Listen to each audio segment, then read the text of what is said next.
Bienvenue, chers amis, aujourd'hui dans cette salle virtuelle où nous continuons à parler des qualités d'un leader. Et comme j'avais dit, chaque fois à la fin, nous avons la possibilité de pouvoir interagir. Et interagir veut dire enrichir ce qui est dit, ajouter vos commentaires, peut-être même vos expériences ou peut-être un élément qui n'a pas été bien précisé pendant que j'étais en train de parler. Nous continuons la série des qualités d'un leader. Avant de continuer, je vais répéter ce que j'avais dit avant. Nous parlons de leadership, nous parlons des qualités d'un leader plus précisément, parce qu'il n'est pas question pour nous de pouvoir parler seulement leadership, etc., mais dire comment doit être un leader. Pourquoi? La première raison est que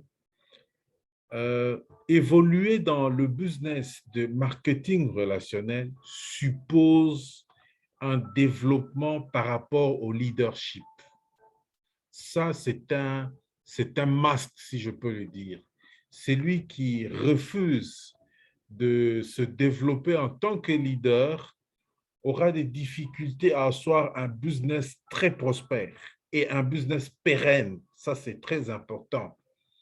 De deux, le leadership d'un entrepreneur en MLM, ce n'est pas seulement un leadership vis-à-vis de ses filleuls, mais c'est un leadership vis-à-vis de ses clients et un leadership vis-à-vis des prospects.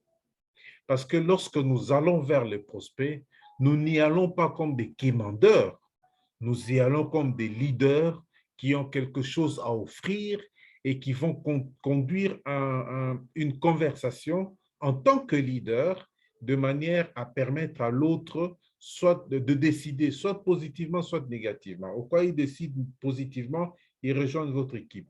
Au cas où ils décident négativement, ils ne vont pas rejoindre votre équipe. La même chose pour les clients qui ont besoin certainement des explications sur le produit, mais nous donnons des explications en tant qu'un leader, c'est-à-dire nous aidons l'autre à s'orienter et à prendre une décision. Voilà le leadership. Et pour qu'on arrive à tout ça, il y a des qualités qui doivent être prises en compte comme étant des qualités de leadership, des qualités d'un leader. Et nous avons déjà parlé de qualité d'un leader et nous continuons à en parler pour que chacun de nous voie, comme j'avais dit au début, qu'est-ce qu'il a déjà fait. Il va dire, OK, ça, c'est une qualité qui est déjà, où je me suis déjà développé et il me reste telle qualité et telle autre qualité. Je dois prendre ceci en compte, je dois aller vers telle autre qualité et ainsi de suite. Donc, c'est ça l'intérêt, c'est ça l'avantage de connaître les qualités d'un leader. Et comme j'avais retenu 21 qualités pour un leader, je ne voudrais pas vous donner des éléments pour dire que voilà, je vous donne ça et puis non. Moi, je donne les 21 qualités et à chacun de nous de pouvoir revenir sur ça parce que une formation comme celle-ci ressemble au moment où moi je plante des graines.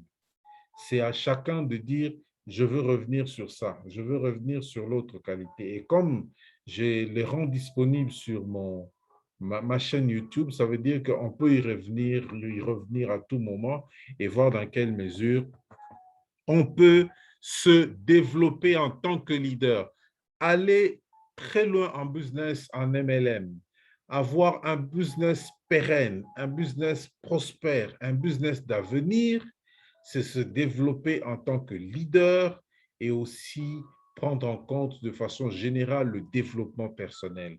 Voilà pourquoi aussi j'ai lancé quelques exercices de développement personnel. Ça, c'est, je sais que ça va aider. Nous avons, nous avons des deux obstacles devant nous. Nous avons ce que nous appelons parfois des difficultés qui se présentent devant nous. Seul ne réussit face à ces obstacles que celui qui a intégré le développement personnel dans son business. Les deux éléments pour moi sont très importants, sont des facteurs de réussite pour que quelqu'un ne se plafonne pas et aille de plus en plus loin dans ce business en MLM. Voilà, donc avec ceci, nous pouvons maintenant rentrer dans la suite. La 12e qualité, c'est la passion. La passion. Aimer la vie, prendre la vie du côté positif et aimer la vie, c'est la passion. Mais la passion ici, c'est quoi en fait? Je crois que certains ont lu. Je l'ai toujours dit que dans le business, un leader sans passion n'existe pas. Une personne qui conduit les autres et qui ne fait pas preuve de passion ne saura pas conduire les autres. Il ne saura pas avancer parce il devra présenter, il devra communiquer la passion, il devra communiquer l'enthousiasme, il devra communiquer, montrer jusqu'à quel point lui-même, c'est-à-dire par ses actions, par sa façon d'être, il va lui-même montrer jusqu'à quel point il aime, il chérit ce qu'il est en train de montrer aux autres comme chemin. Il aime le chemin, il aime ce qu'il fait et il montre aux autres ce chemin. Et généralement, parfois, sans que l'on puisse se battre sur quoi que ce soit, c'est grâce à la passion qu'on arrive simplement à obtenir l'adhésion des autres. Voilà, le leader peut obtenir l'adhésion d'autres personnes tout simplement parce qu'il est passionné. Ce n'est pas parce qu'il va commencer à raconter, mais ce qu'il dit, s'il le dit avec passion, non, l'autre est en train de capter non pas seulement ce qu'il dit, mais l'autre est en train de capter la passion avec laquelle il est en train de transmettre l'information. Et ça, c'est très important. C'est très, très important parce que lorsque vous ne touchez pas à ce point, vous allez vous dire, mais je suis en train de dire, c'est un peu comme certains disent, mais je suis en train de dire à mes filles, mais ils ne comprennent pas.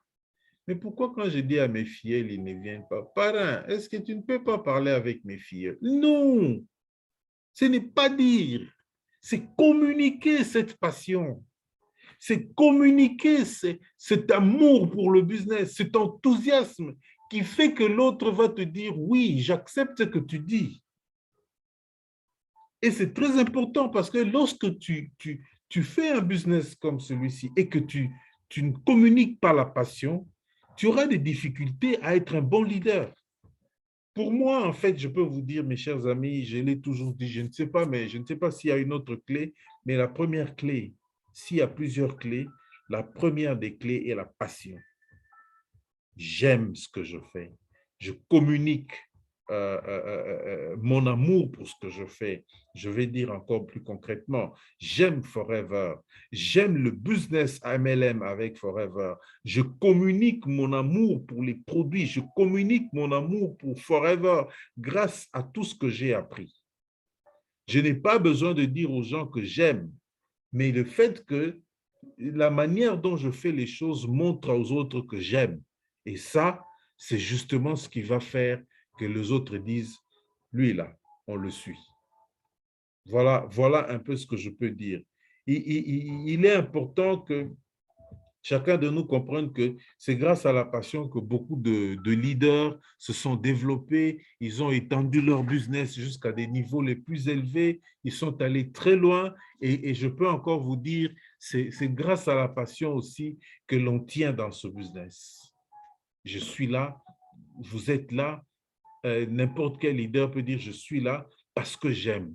J'aime Forever, parce que je suis Forever, parce que j'aime ce business, parce que j'aime ce modèle de business. Il y a des gens qui aiment Forever, qui aiment les produits de Forever, vous le connaissez, mais ils n'aiment pas le business. Il y a des gens qui aiment le business. Est-ce qu'ils ne vont pas aimer les produits de Forever et aller jusqu'au bout? Non. Vous aimez le business, vous aimez Forever et vous allez jusqu'au bout. Vous ne pouvez pas dire, vous aimez Forever, vous aimez le business et vous n'aimez pas Forever. Non, ça ne marche pas. Vous aimez Forever, vous aimez le business et vous allez jusqu'au bout. Voilà ce que nous appelons la passion. Et c'est très, très important parce que si nous ne parlons pas de la passion, nous allons commencer à dire qu'on est leader. Non, ça commence par là, en fait. Mes chers amis, on peut chercher à découvrir comment quelqu'un, en quoi est-ce qu'on est un leader qui a de la passion. La première chose est que Un leader qui a de la passion, c'est quelqu'un qui va à l'accomplissement, qui amène son projet à terme, qui avance vers l'accomplissement de ce qu'il veut. Il a un pourquoi. Son pourquoi est au-delà de l'argent et son pourquoi le conduit à ce qu'il veut vraiment devenir. Ça peut être ce que vous voulez devenir en étant MLM, ça peut être ce que vous voulez avoir ou faire en étant dans MLM, mais tout ça, c'est au-delà de tout ce que vous pouvez gagner. La passion, c'est au-dessus de tout montant d'argent que vous pouvez présenter. Deuxièmement, les personnes qui ont la passion, on sait, c'est des personnes qui ont une forte volonté. Pourquoi? Parce que la passion améliore ou renforce carrément la volonté de pouvoir avancer, la volonté de pouvoir faire ce que nous faisons. C'est parce que nous commençons par la passion que les choses changent à ce niveau-là. En troisième lieu, mes chers amis, une personne qui a de la passion, c'est quelqu'un qui se transforme lui-même. Il ressemble à quelqu'un qui rayonne. Et quand il rayonne, lui-même, il change. Lui-même, il va approfondir ce qu'il veut faire. Lui-même, il va aller au-delà de ce que les gens pensent qu'il faut rester. Quelqu'un qui a la passion, il travaille beaucoup. Quelqu'un qui a la passion, il cherche à aller le plus loin possible. Quelqu'un qui a la passion, il va faire en sorte qu'il va créer seulement la différence. Il va se transformer, il va changer de lui-même, même peut-être sans se rendre compte qu'il a déjà changé. Et une personne qui a de la passion, vous le savez peut-être, va rendre les choses possibles, les choses impossibles, il va les rendre possibles. Lorsqu'on a la passion, évidemment, tout devient possible. Et on a vu ça à travers l'histoire de toutes ces personnes qui ont réussi, que ce soit dans notre industrie ou dans notre compagnie Forever. Lorsqu'on a la passion, ce qui est impossible devient possible. Et c'est comme ça que les personnes qui sont passionnées évoluent vite dans le plan marketing. Ils vont vers les challenges, ils vont encore aller plus loin et jusqu'à devenir triple diamant comme Rolf Kipp. C'est la passion qui y conduit. Et donc, c'est important que chacun de nous puisse se demander si réellement à ce niveau ici, vous pouvez vous dire, est-ce que au niveau où je suis, j'ai vraiment de la passion? Est-ce qu'au niveau où je suis, qu'est-ce que j'ai qui montre que j'ai la passion? Quel est le trait caractéristique de ma vie, de mon business qui montre que j'ai de la passion? Posez-vous simplement la question et répondez. Est-ce que vous vous réveillez tôt pour le business? Est-ce que vous dormez tard pour le business? Est-ce que vous travaillez sur votre business sans compter les heures? Voilà. Est-ce que vous travaillez sur votre business tout en ayant une montre en train de dire il est temps, ou bien vous travaillez parce que vous aimez? Parce que c'est à ce niveau-là que lorsqu'on pose la question à quelqu'un qui est passionné, combien d'heures tu fais pour ton business, il va te dire, je ne sais même pas. Je fais mon business, c'est mon business. Voilà. Donc, c'est ce genre de questions qui a moyen de pouvoir se poser pour savoir, oui, j'ai de la passion ou j'ai pas de la passion. Parce que je vous dis que la passion est liée, vraiment, je le répète, au leadership. Si vous faites les choses avec passion, vous allez entraîner les autres. Et donc, ici, je voudrais qu'on passe à la diapositive suivante pour dire comment faire pour améliorer la passion. Voilà, j'ai donné quelques éléments. La première chose est qu'il faudra évaluer votre passion. Vous pouvez même poser la question aux autres à quel point ils vous trouvent passionné pour votre business. Jusqu'à quel niveau ils vous trouvent que vous êtes dans ce business. Il faut que les gens vous disent que vous êtes vraiment baigné dans ce business. Et c'est à ce moment-là que vous allez dire, oui, c'est vrai, je suis passionné. Et vous-même, vous allez vous dire, vous deviendrez passionné. Le jour où vous croirez que la passion peut faire toute la différence de votre vie dans votre business. Si vous croyez vraiment que la passion peut faire toute la différence dans votre business, vous-même, vous serez déjà quelqu'un de passionné. Et vous allez vous rendre compte que vous étiez déjà passionné et c'est pour cette raison que vous croyez ainsi. Deuxième point, revenez au début de votre business. Qu'est-ce qui vous motivait le plus? Qui a été le premier pourquoi? Alors, réveillez cet enthousiasme, réveillez cette passion, réveillez cette motivation. C'est lié peut-être à la consommation des produits, c'est lié peut-être avec tout ce qu'il y a comme plan marketing en vue de gagner de l'argent. Tout cela va vous aider. C'est pour cela que j'aime toujours le dire, consommez les produits, consommez-en davantage. Étudiez le plan marketing. Ne pensez pas que vous connaissez tout dans le plan marketing. Étudiez encore davantage le plan marketing. Et je vais ajouter une chose, et je voudrais que cette chose reste ici, c'est que soyez focalisés sur un challenge. Si vous êtes dans cette salle et que vous êtes animateur adjoint, soyez focalisés sur un challenge international. Soyez focalisés soit sur un Forever to Drive, soyez focalisés soit sur Eagle Manager, soyez focalisés sur le Global Rally ou le Chairman's Bonus. Soyez focalisés sur ce challenge. Vous allez vous rendre compte qu'en restant focalisé sur ce challenge, vous retrouvez même votre motivation de début. Vous retrouvez votre pourquoi. Parce que nous ne pouvons pas faire un business prospère et pérenne sans avoir l'attention sur un challenge. Et en troisième lieu, associez-vous plutôt aux FBO qui sont passionnés pour leur business. Rassemblez-vous, côtoyez les gens qui sont passionnés pour leur business. Associez-vous à eux, parlez avec eux, échangez avec eux et vous allez vous rendre compte que vous allez maintenir cette flamme, cette passion pour le business et vous n'allez pas vous refroidir. Voilà un peu ce que je peux dire à propos de la passion. C'est très important de comprendre que c'est vraiment ce qui fait la différence dans le business. Qualité 13, c'est une attitude positive.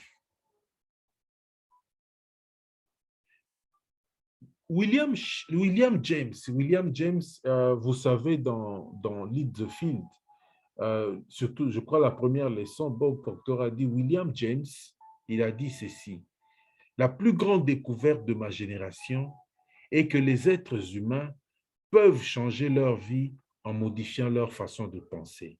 Rappelez-vous, première leçon de New Lead the Field. Les êtres humains peuvent changer leur vie en modifiant leur façon de penser. William James a dit ça. William James, c'est un grand. On le cite partout dans le développement personnel. Et William James, c'est quelqu'un qui n'est pas à présenter. C'est justement pour dire que l'attitude positive, c'est quelque chose qui caractérise le leadership. Vous êtes positif, sachez que c'est une attitude de leadership.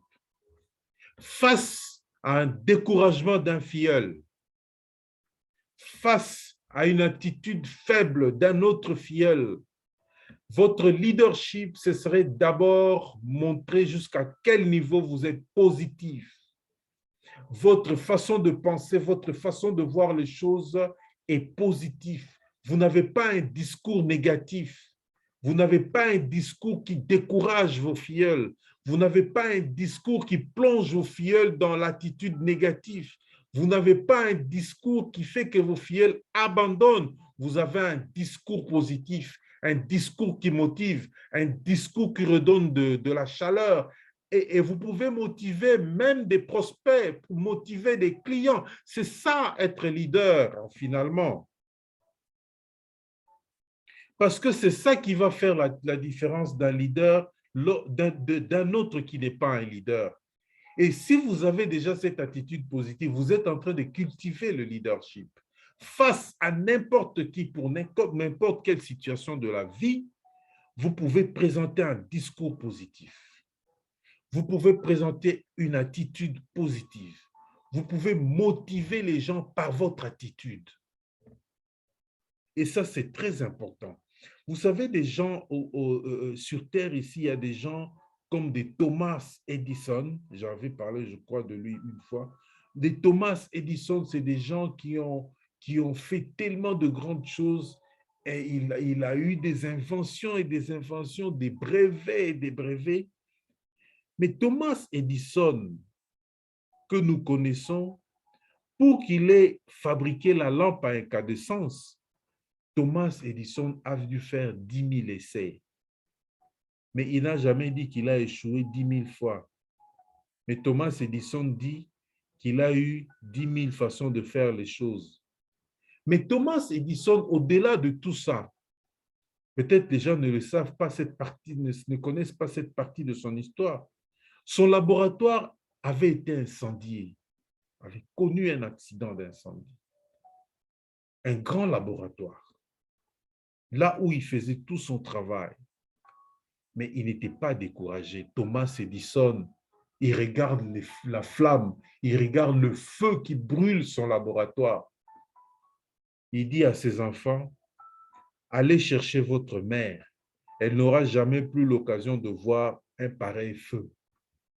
Au lieu de pouvoir se suicider ou comment, au lieu de pouvoir présenter un discours négatif, au lieu de s'alarmer ou de s'affoler, voilà le discours que Thomas Edison donne.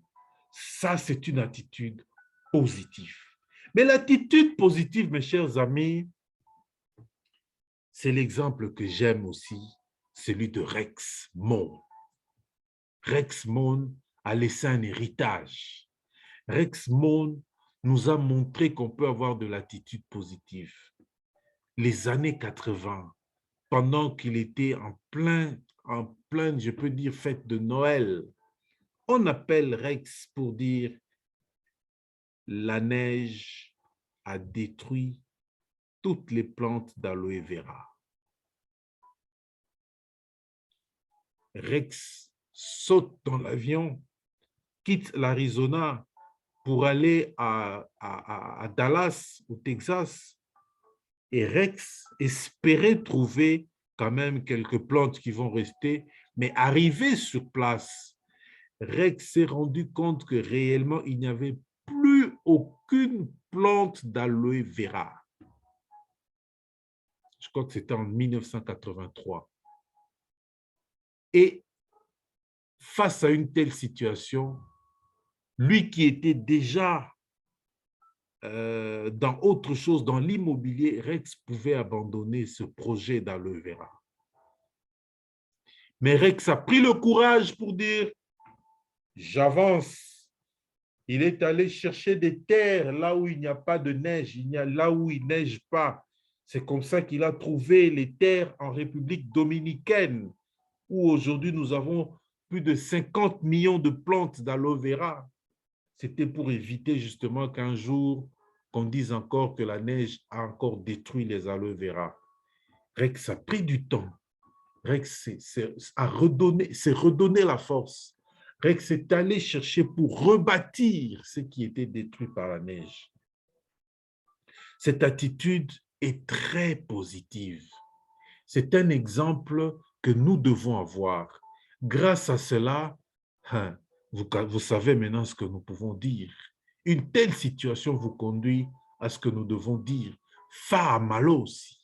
Continue d'avancer. L'attitude positive, c'est keep pushing, continue d'avancer, avance encore, fa malosi. Fais en sorte que ton travail finisse, mène ton projet jusqu'à terme. Tu es encore animateur adjoint. Tu n'es pas encore devenu le monsieur que tu voulais devenir ou la dame que tu voulais devenir avec ce business. Continue d'avancer. Fa malosi. Garde ton attitude positive pour aller le plus loin possible. Et ça va vous aider. Donc, si vous voulez vraiment être un leader efficace, mes chers amis, il est essentiel que vous possédiez une attitude positive envers et contre tout. Et ça, vous ne pouvez pas dire autre chose. Parce que votre attitude positive, c'est d'abord un choix. C'est vous qui choisissez l'attitude positive. C'est un peu comme quelqu'un qui est face dans, ou bien dans un environnement, peut-être ça peut être même chez lui à la maison, ou avec les frères et sœurs ou les amis, etc., face à des gens qui sont moqueurs, qui sont taquins, etc., ou qui vous lancent toujours des choses qui ne vous plaisent pas. Et vous, vous avez la possibilité de choisir, de rester positif ou de pouvoir verser dans l'attitude négative. Donc, c'est un choix et la personne moyenne a tendance à attendre que quelqu'un d'autre vienne le motiver. Et ça, c'est beaucoup. Et moi, je vois. Ça, c'est une personne moyenne. Mais un leader n'attend pas qu'on vienne le motiver. Un leader fait le choix de rester positif parce qu'il ne va pas laisser les circonstances de la vie, les circonstances puissent contrôler sa vie. Il ne va pas laisser que les événements aient raison sur sa vie. Il choisit une attitude positive pour éviter que les événements puissent avoir raison sur lui. Ça, ce sont les leaders. Votre attitude va déterminer vos actions. Lorsque vous êtes positif, vos actions seront positives. Une attitude positive va faire en sorte que vous ayez des actions positives. Il n'y a pas équivoque là-dessus. Si vous avez une attitude positive, vous aurez des actions positives. Et les actions positives produisent des résultats positifs.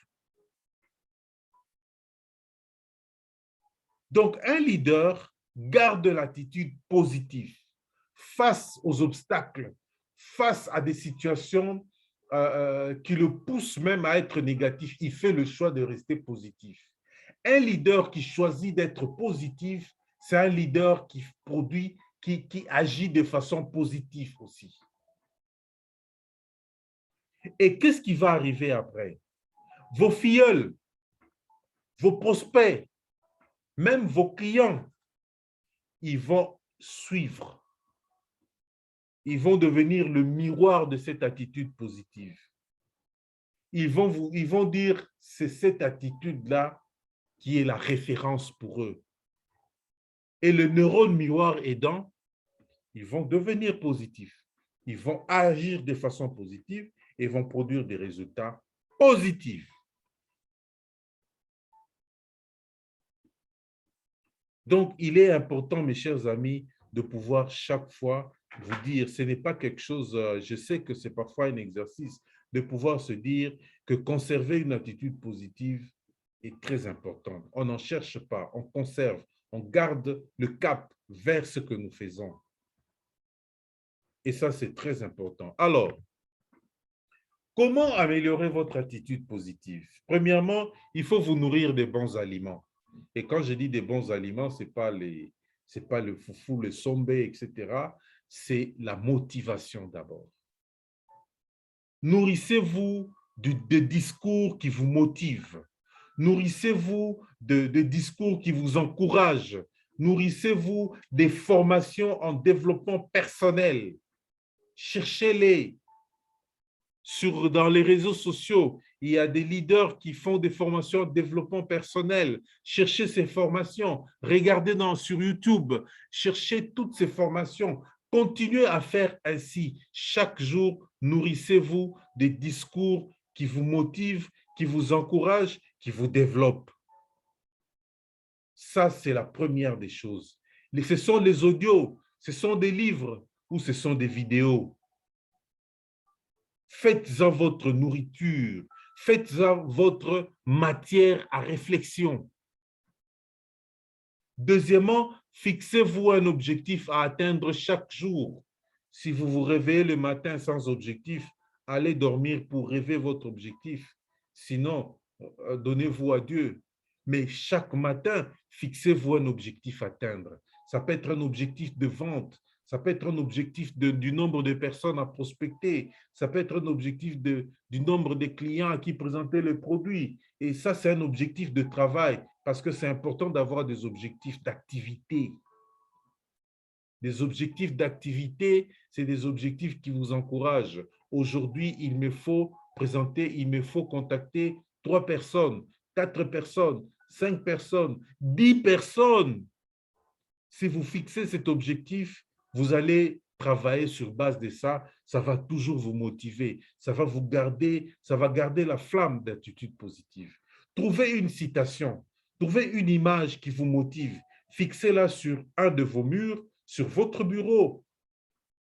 C'est-à-dire quoi? Nous avons toujours une phrase, chacun a toujours une phrase qui lui fait comme si c'est une phrase magique, une phrase clé qui le motive, une phrase qu'il aime bien. Ça peut être une citation, ça peut être une image de quelqu'un qui est en train de sauter ou ceci, cela. Dès qu'il voit cette image, ça le rappelle ce qu'il doit faire. Ça le remet directement dans l'attitude positive. C'est ce que nous appelons l'ancrage. Si vous avez cette citation, si vous avez cette image, placez-les là où vous pouvez facilement le voir et revoir et revoir. Pourquoi? Parce que cette image sera un élément de motivation. Une fois que vous jetez un coup d'œil sur cette image, ça vous motive, ça vous réchauffe. Je donne un exemple. Supposons que c'est l'image de Rex. Ça peut être ça. Une fois que vous voyez Rex, ça vous rappelle que vous devez aller de l'avant. Une fois que vous voyez, je ne sais pas, Eluku, Frédéric Apia, vous dites non, l'image d'Eluku ici me pousse à aller de l'avant. Allez, je vais aller de l'avant. Mettez cette image là où vous devez voir ça souvent. Ça vous motivera régulièrement. Ça vous maintiendra dans l'attitude positive. Si c'est une citation, prenez cette citation, mettez ça quelque part. Et donc, je peux encore dire, ça c'est en guise de conclusion, que ce qui distingue les bons FIO des grands FBO est l'attitude mentale. Les bons et les meilleurs sont toujours différents par rapport à l'attitude mentale. C'est l'attitude mentale qui change ici. Cette attitude mentale, c'est qu'on verra celui-là, il est toujours positif.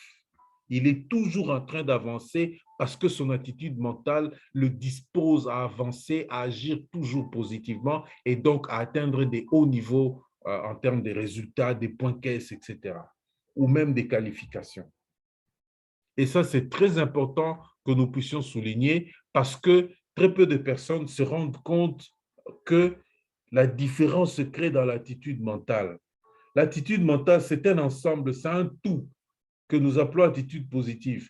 On y trouve même de la discipline, on y trouve la façon de conduire les choses, on y trouve l'attitude à ne pas se plaindre. Les gens qui ne se plaignent pas, ils ont une autre attitude mentale. Je vais raconter une petite histoire. C'est vraiment, bon, c'est banal, mais ça permet de montrer ce que je veux dire par des gens qui ne se plaignent pas. On devait recevoir des gens à la maison les jours passés ici. Le programme était devenu un peu brusque. J'ai dit à madame, pratiquement la veille, c'était vraiment mon erreur. Je lui ai même dit, excuse-moi parce que j'étais dit en retard, mais c'était mon erreur. Recevoir des gens à la maison veut dire, il faut préparer, de préparer veut dire, il faut aller vite faire le marché. Et quand on revient, on commence à préparer, ça peut prendre des heures. Préparer, ça prend des heures. La nourriture de plusieurs personnes.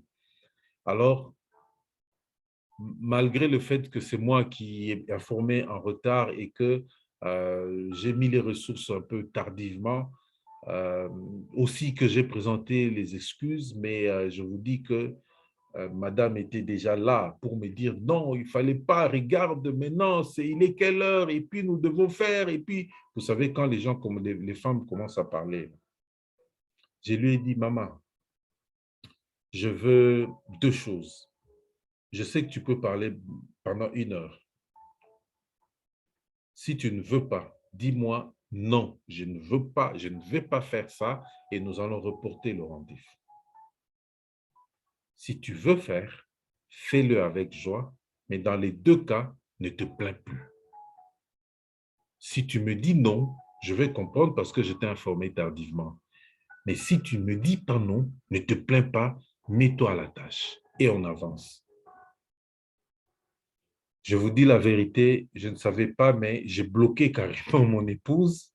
Elle n'a pas su ajouter des mots.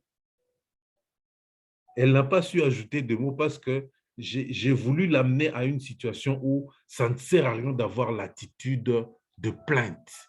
C'est l'attitude mentale qui peut faire la différence. Si elle accepte qu'on fasse ça et qu'elle est prête à pouvoir aller au marché, à faire le marché et préparer ce qu'il faut pour qu'on reçoive les gens, elle peut réussir tout cela sans se plaindre, grâce à son attitude mentale. De l'autre côté, si elle trouve qu'elle ne peut pas faire, elle peut ne pas vouloir le faire, elle dit non, sans se plaindre non plus. Et dans les deux cas, on a une attitude mentale de non-plainte. Voilà un peu ce qui s'est passé. C'est juste pour montrer que parfois nous nous plaignons, nous nous plaignons, nous nous plaignons et on perd beaucoup d'énergie et de temps à se plaindre. Mais l'attitude mentale fait la différence entre les bons FBO et les grands FBO. L'attitude mentale fait la différence entre les bons et les meilleurs. L'attitude mentale fait la différence entre les leaders, les bons et les meilleurs. Quelle attitude mentale vous avez? Améliorez votre attitude mentale. Qualité 14, la résolution des problèmes. Un leader résout les problèmes. Ça me rappelle Thierry Vavasseur. Lorsque vous suivez son audio, à un moment, il dit « Désormais, ne parlez plus en termes de problèmes. Parlez en termes des situations temporaires à résoudre. » Lorsqu'il se présente un problème, un leader cherche des solutions. La qualité d'un leader, c'est la résolution des problèmes. Il va chercher à trouver une solution à un problème précis. Et c'est de cette façon qu'on sait voir que c'est un leader qui vaut la peine d'être un leader. Vous pouvez, John Maxwell dit ceci, vous pouvez prendre la mesure d'un leader en vous reportant aux problèmes auxquels il s'attaque. Il affronte toujours des problèmes à sa mesure. Un leader, on sait le voir par rapport aux problèmes qu'il résout. Ne pensez pas que les leaders ne résolvent pas des problèmes. Ne pensez pas qu'il n'y a que des non-leaders qui ont des problèmes. Mais la valeur d'un leader, c'est la résolution des problèmes. Il se pose un problème, le leader tout de suite va demander qu'est-ce que je dois faire? Comment dois-je aborder cette question? Comment dois-je sortir de cette situation? Et il va dire, je résous ça, et il avance. Je voudrais que nous puissions comprendre à ce niveau-là que chacun de nous a besoin de pouvoir développer aussi cette qualité, développer cette faculté de pouvoir tout le temps penser solution et ne jamais penser problème. Évidemment, quand il se pose un problème, alors penser solution directement. Et c'est ici aussi éviter de se plaindre. Alors, Les leaders qui possèdent une attitude à régler des problèmes, à résoudre des problèmes, font toujours preuve de certaines qualités, mes chers amis. Ils font toujours preuve de certaines qualités. Premièrement, c'est des personnes qui anticipent les problèmes. Les problèmes arrivent toujours. C'est ce que moi j'appelle l'analyse des risques. Quand vous faites l'analyse de risque et que vous anticipez un risque, vous avez anticipé un problème. Vous avez anticipé un problème. Ça me rappelle même l'histoire de, vous connaissez David Livingstone, Livingstone qui est venu en RDC, tout ça, etc. Je crois que c'est lui qui a parcouru le pays de l'Est à l'Ouest, je pense. David Livingstone, il a rencontré Henry Morton Stanley et des choses comme ça fait partie de l'histoire du pays. David Livingstone est arrivé en RDC et que David Livingstone, on voulait lui envoyer d'autres volontaires. Alors, on lui a dit, est-ce qu'il y a des routes praticables là-bas pour nous permettre de vous envoyer d'autres personnes? Imaginez à cette époque-là. C'est un explorateur. Et David Livingstone a répondu en disant, si le critère de route praticable est un critère qui vous permet d'envoyer des gens, alors dites-leur de ne pas venir. C'est tout simplement pour dire qu'il n'est pas question d'envoyer des gens qui vont trouver des sentiers battus pour dire que ce sont des bons.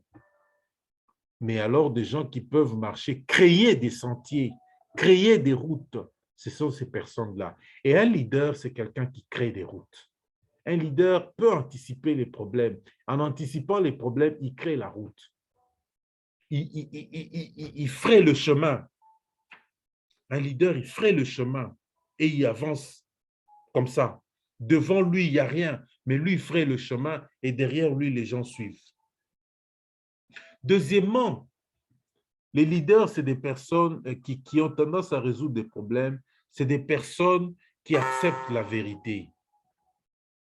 C'est des personnes qui, au lieu de réagir seulement aux problèmes par différentes façons, etc., eux, ils acceptent d'abord que la vérité est vérité. On nie pas une vérité.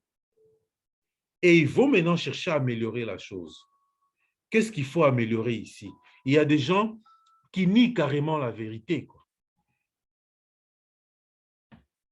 Et en troisième lieu, si nous regardons bien, ces genres de leaders, les leaders qui résolvent les problèmes, sont des leaders qui examinent la situation entière, la situation dans son ensemble. Ils voient la chose comme il faut. Est-ce qu'il y a un problème à résoudre? On le résout de telle façon. Qu'est-ce qu'il faut faire pour que nous puissions arriver à résoudre un problème dans son entièreté? Et c'est de cette façon qu'on arrive à ça. Et donc, chaque fois que nous allons être des leaders qui résolvent les problèmes, pensons au fait qu'il faut être d'abord le premier à anticiper une situation désastreuse, à anticiper le fait que je vais rater une qualification. Il faut anticiper et voir de loin. Je suis en train de préparer, par exemple, ma qualification, mais on ne fait pas une qualification seule, on fait avec l'équipe. Mais alors, au cas où telle une personne dans l'équipe ne fait pas le travail qu'il doit faire, qu'est-ce que moi, en tant que leader, je dois faire pour anticiper cela? Prévenir le fait que je sois en manque de points caisse à tel niveau ou tel autre. C'est ça, anticiper. Et si malgré tout cela, il arrive que, bon, ça n'a pas marché, il faut aimer la vérité, il faut accepter la vérité et voir comment je peux examiner cette situation. Je peux analyser cette situation et arriver à résoudre cela. Ce sont des gens qui sont un peu forts dans cette façon de faire les choses. Alors, comment améliorer l'aptitude à résoudre les problèmes? Premièrement, identifier les problèmes. Ouais, on identifie le problème. Il faut l'identifier tel que le problème se présente. Et deuxièmement, développer la méthode pour résoudre ce problème. Celui qui apprend à développer la méthode, c'est celui qui va aller loin. Celui qui apprend à développer la méthode aura une grande capacité à résoudre des problèmes. Il faut donner du temps. On ne résout pas un problème vite. Il faut consacrer du temps à découvrir dans le problème où est le nœud du problème, comme on dit. J'ai un problème. Quel est le nœud du problème?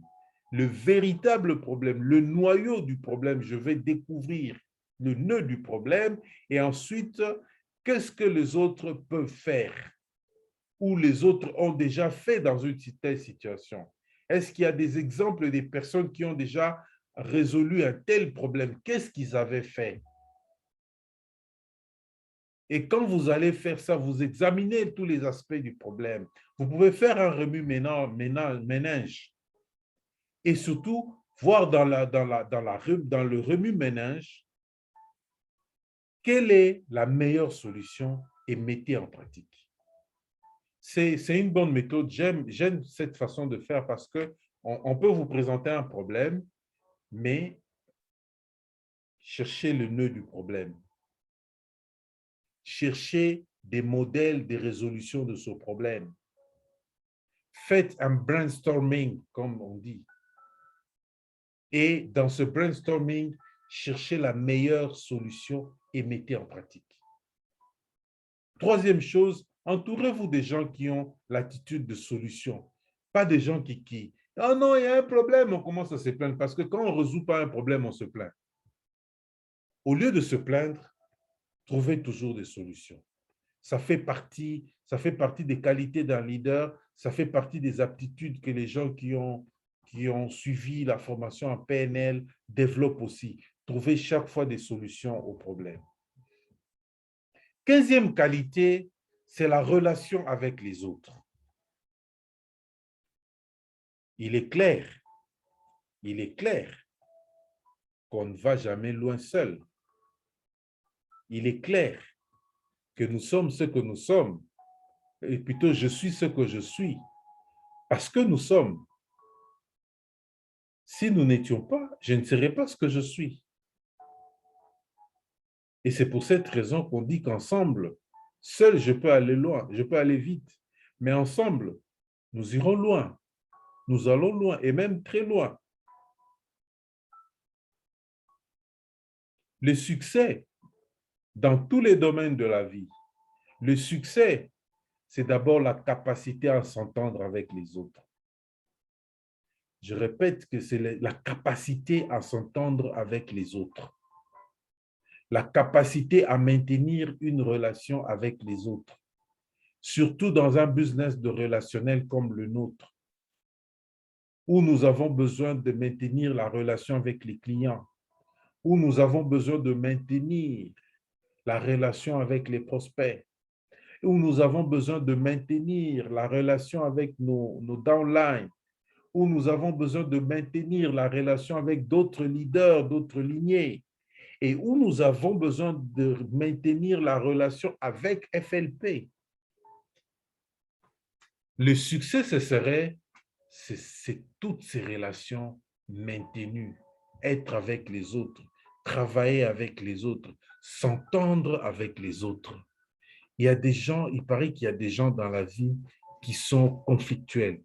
C'est-à-dire, une personne conflictuelle, c'est quelqu'un qui voit les choses négativement. Une personne conflictuelle ne voit jamais les choses positivement parce qu'il est toujours prêt à créer un conflit. Et donc, un leader, mes chers amis, qui veut vraiment cultiver la relation avec les autres, c'est quelqu'un qui doit d'abord voir les choses positivement.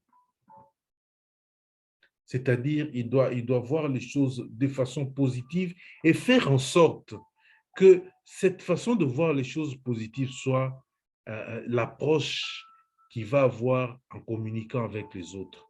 C'est comme ça, je vais vous le dire, que lorsque vous êtes en face d'une personne et que vous devez échanger avec la personne, rappelez-vous toujours qu'il faut entrer. Entrer en attirant l'attention de l'autre. Entrer en complimentant l'autre. Faire en sorte que l'autre ait confiance. Ensuite, rassurer. Rassurer en se positionnant, en synchronisant avec l'autre, en allant dans le sens de l'autre, comme on dit peut-être, en le caressant dans le sens du poil. Quand vous commencez à synchroniser avec l'autre, vous les rassurez. Il se voit en vous et conduire.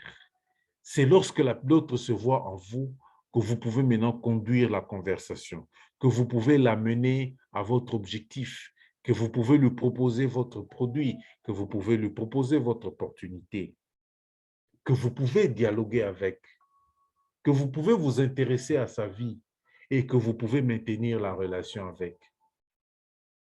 N'oubliez jamais que l'on adapte l'appât en fonction du poisson. Ce n'est pas toujours le même appât qu'on donne à tous les poissons. Donc ici, mes chers amis,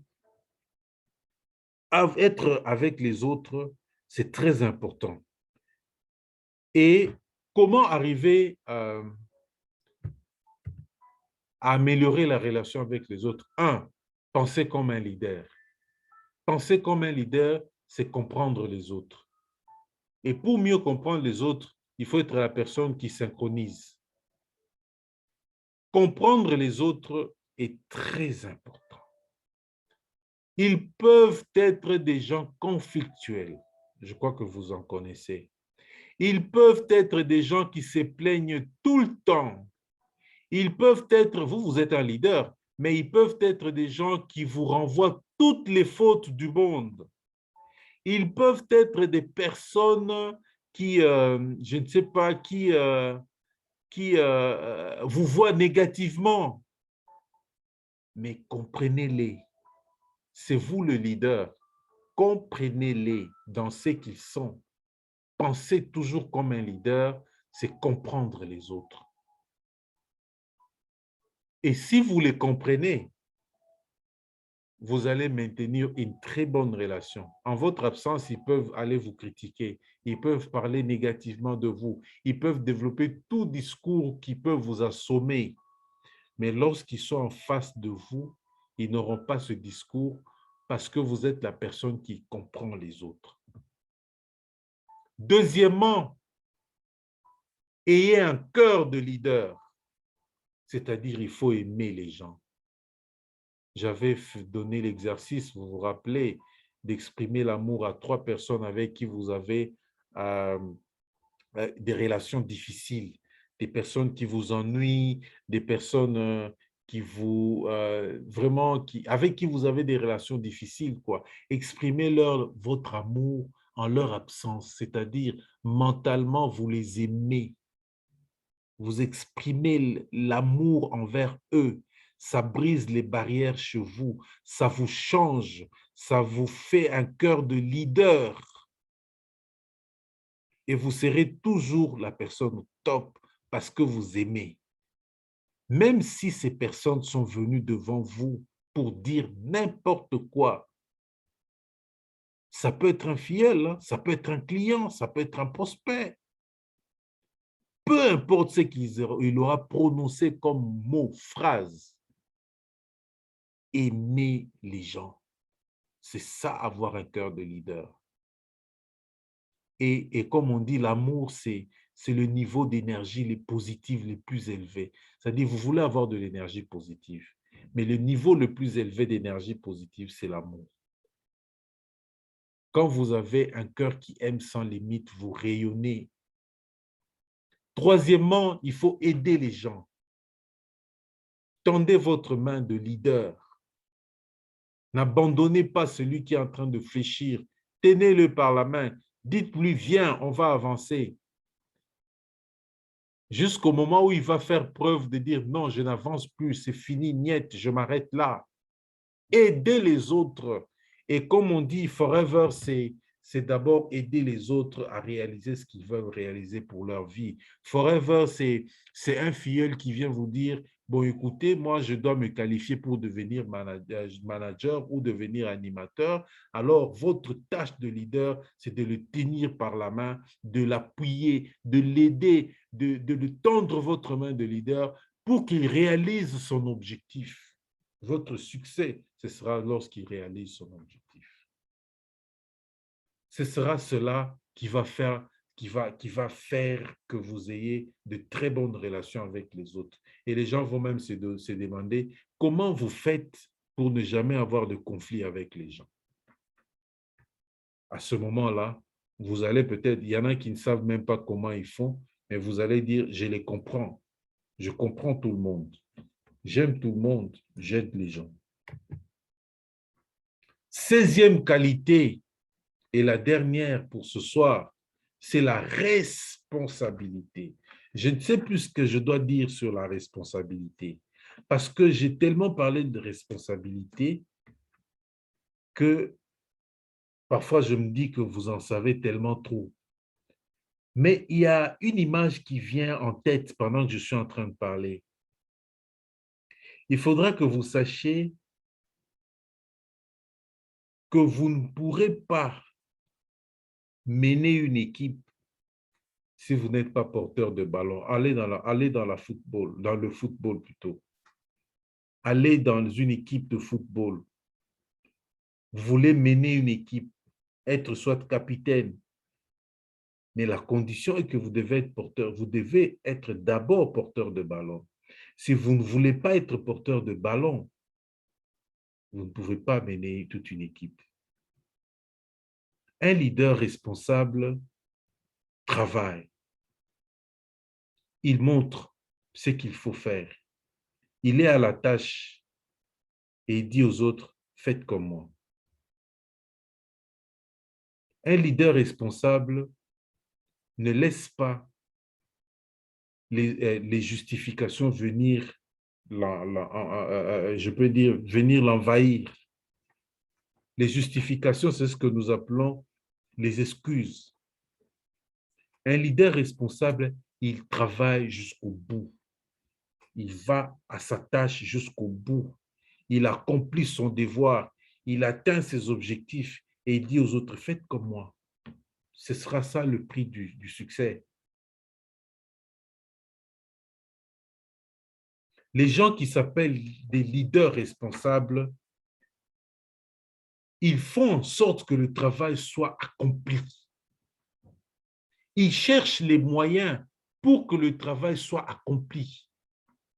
Il ne se justifie pas, si je peux dire. Il ne met pas les excuses en avant. Il ne se plaint pas, mais il cherche les moyens pour que le travail soit accompli. Un leader responsable, c'est ce leader qui est prêt à faire un pas de plus, un kilomètre supplémentaire, un pas de plus par rapport aux autres. Il est toujours celui-là qui fait un pas en avant, un pas de plus. Et les gens qui sont responsables, les leaders responsables, ils ne protestent jamais en disant « ça, c'est pas mon travail, ça, c'est pas mon travail ». Non, ça, c'est pas un leader responsable. Un leader responsable ne dit pas, ne prononce pas ce genre. Non, ce n'est pas mon travail. Moi, je suis votre parrain, mais ou je suis votre marraine. Ce n'est pas mon travail, celui-là. Quel est le niveau de votre responsabilité si vous devez prononcer ce genre de phrases? Un leader qui est responsable, c'est le leader qui a le souci de l'excellence. Ça me rappelle la vidéo de Dr. Paul. J'aime toujours dire de la performance à l'excellence. Il a le souci de l'excellence. Oui, il ne s'arrête pas au bon, il va faire le mieux. Il ne s'arrête jamais au bon. Il ne s'arrête pas à ce qui est réaliste. Il va faire le mieux, il va chercher à aller toujours loin. L'excellence, ça caractérise un leader responsable. Et quelqu'un qui a le souci de l'excellence, c'est quelqu'un qui se motive en permanence. Et un leader responsable, mes chers amis, c'est peut-être la dernière caractéristique que je peux dire ici. Un leader responsable, c'est quelqu'un qui, en toute situation, il est productif. Un leader responsable, il est toujours productif. Il ne vient pas dire j'ai des problèmes. Il ne vient pas dire que cette fois-ci, ce mois ici, j'ai des difficultés. Il est toujours productif parce qu'il cherche les moyens pour que le travail soit accompli. Et il produit toujours en permanence et de façon constante. Je voudrais que nous puissions retenir ça aussi parce que au début de Business, pour ceux qui ont suivi la formation BDB, le mot-clé, c'est la responsabilité. Mais parfois, les leaders qui viennent de commencer ne prend pas au sérieux le mot responsabilité. Pourtant, j'ai toujours dit, prenez votre business en main, prenez la responsabilité totale de votre business dès le départ. Montrez-vous à la hauteur de votre tâche en enlevant tout ce qu'il y a comme excuse, en enlevant tout ce qui peut y avoir comme plainte. Faites en sorte que vous soyez toujours la personne qui a le souci de l'excellence dans son business. L'excellence, c'est aller toujours au-delà de 4CC. Oui, au-delà de 4CC, c'est ça l'excellence. 4CC, c'est la moyenne internationale. Mais l'excellence, c'est aller au-delà et rester au-delà de 4CC. Produire toujours, produire toujours. Ne jamais dire, ce mois j'ai des difficultés. Si chacun, j'imagine que si chacun devait dire qu'il a des problèmes, j'imagine qu'il n'y a aucun homme sur Terre qui manque des problèmes. Mais pourquoi celui-là produit et l'autre ne produit pas? L'attitude mentale, la responsabilité. Alors, avançons. Comment améliorer votre sens de responsabilité? 1. Continuez à travailler et ne pas relâcher. Travaille toujours. Keep pushing. Fa amalosi. Ne pas relâcher. Continuez, continuez. Fa amalosi. 2. Reconnaissez ce qui n'est pas assez bon pour vous. Reconnaissez ce qui n'a pas bien marché pour vous. Si vous avez de la difficulté à atteindre de l'excellence, mettez un point à ce niveau pour dire ça, ça ne marche pas pour moi. Est-ce que je n'ai pas abaissé mes normes? Moi, la question que je me pose toujours, qu'est-ce que je fais de différent pour que j'ai un résultat inférieur? Alors, quand je me pose cette question, je vais rester sur mon bureau pendant même des heures à identifier ce que je fais de différent pour être en deçà de ma performance. Est-ce que je n'ai pas abaissé les normes? Est-ce que je n'ai pas été distrait quelque part? Est-ce que... Reconnaissez vite ce qui n'est pas bon, ce qui n'a pas été assez bon. Examinez vite votre vie, votre activité, tout ce que vous avez fait, même votre attitude mentale, pour que vous puissiez vous dire, à ce niveau ici, ça n'a pas été bon. C'est pour cela que j'ai eu des résultats faibles. Moi, je fais cet exercice. Et je viens de vous répéter que ma phrase clé, c'est quoi? Qu'est-ce que j'ai fait de différent ce mois ici pour que j'ai un résultat faible?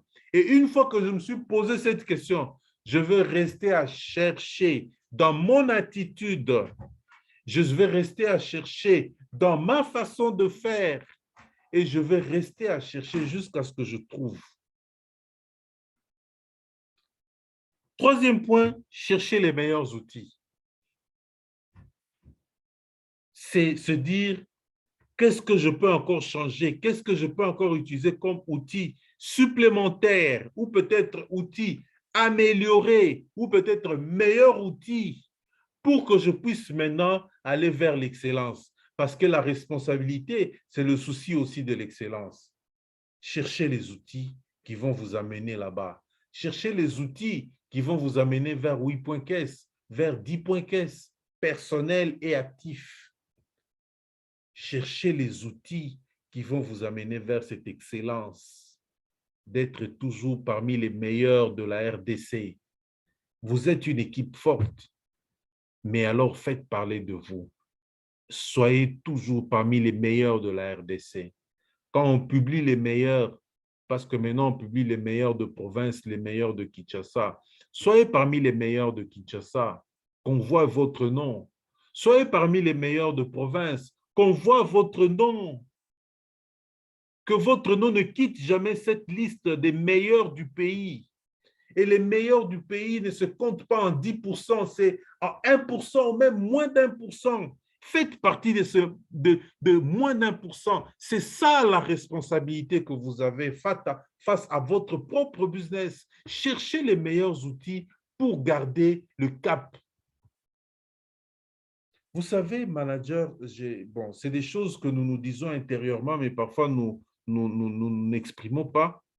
Mais un jour, pour ceux qui savent, je crois que c'était peut-être dans une formation un lundi il y a très longtemps, manager Didier disait, pour que moi je sois parmi les meilleurs, je me dis toujours que je dois être au podium à chaque Success Day. Je ne peux pas manquer d'être au podium, sur le podium, quand il y a Success Day. Il faut que je monte, qu'on m'appelle aussi, je monte. Et comme on avait Success Day tous les trimestres, alors c'est le travail qui commence.